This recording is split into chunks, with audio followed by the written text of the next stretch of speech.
2010, and just like 10 years ago and 10 years before that, the U.S. government is counting its population in a census, a massive undertaking that costs almost $15 billion. The U.S. Post Office mails out census documents in 6 different mailings, including advance warning letters, the census itself, a reminder postcard, and a follow-up survey. It's a total of 440 million pieces of mail.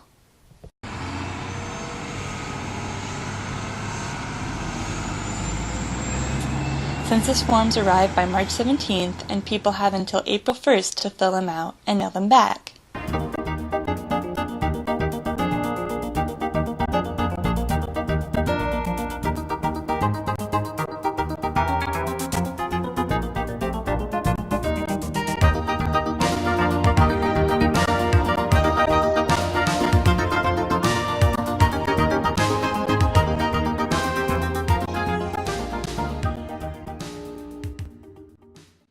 If you don't mail your census back, census workers will knock on your door.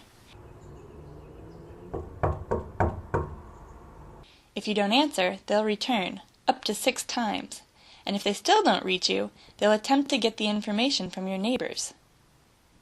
By December 31st, the U.S. Census Bureau will deliver the results of the census to the President of the United States. And they are almost always inaccurate.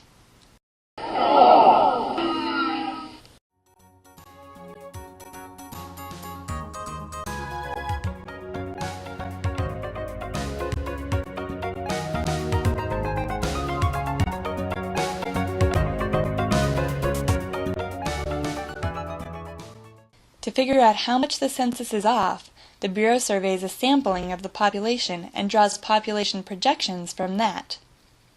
The American Community Survey goes out to just 2.5% of the population every year, not just every 10 years. Instead of only 10 questions like the census has, it has 48 questions. And the cost of 10 years' worth of American community surveys is only about 1/10 of the cost of one census. So why can't we just conduct the entire census using the cheaper, more accurate sampling projections? The Silicon Valley Pulse asked Shelley Lowe, a spokesperson for the U.S. Census Bureau. She responded via email.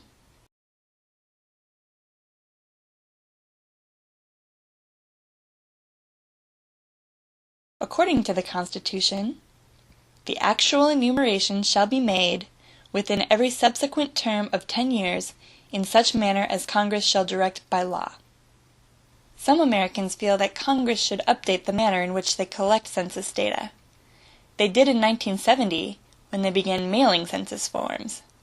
Before that, every person in America had to talk to a census worker in person. Casey Engelbert is temporarily living in California while pursuing a master's degree at Stanford. He is confused about where the government will mail his census. I live out in Delaware. That's where my official home address is. So I don't know if I would even get it here or there. So that might be a problem.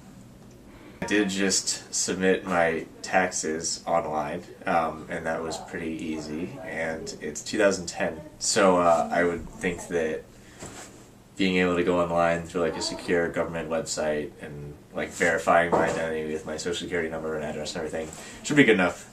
So I think going online would be pretty easy and safe, and I don't know. If you look at a lot of European countries and even some South American ones, they vote online electronically, and so I don't think that we need to do the whole snail mail thing. Lowe also responded to this via email. We fully expect that the 2020 census will include an option for people to respond by the internet. That could involve sending each household a letter with a unique code that must be entered with the responding online. This year, though, Americans can only complete the census by mail or in person. And that means California, which was named the hardest to count state in a study by the Census Project, should brace itself for another undercount. The state has 10 of the nation's 50 hard-to-count counties, including San Francisco. The hard-to-count score is something that was generated based off of statistics from the 2000 census. There are 12 characteristics including linguistic isolation, education, poverty, participation in government assistance programs, housing density, whether people are renters or own their homes, do they live in multi-unit buildings, do they have a phone in their home, various demographic factors that factor in. And what we found is that there's a correlation between those factors and the male response rate. We probably aren't going to get every single last person, but that means that we can always put more effort into doing the work.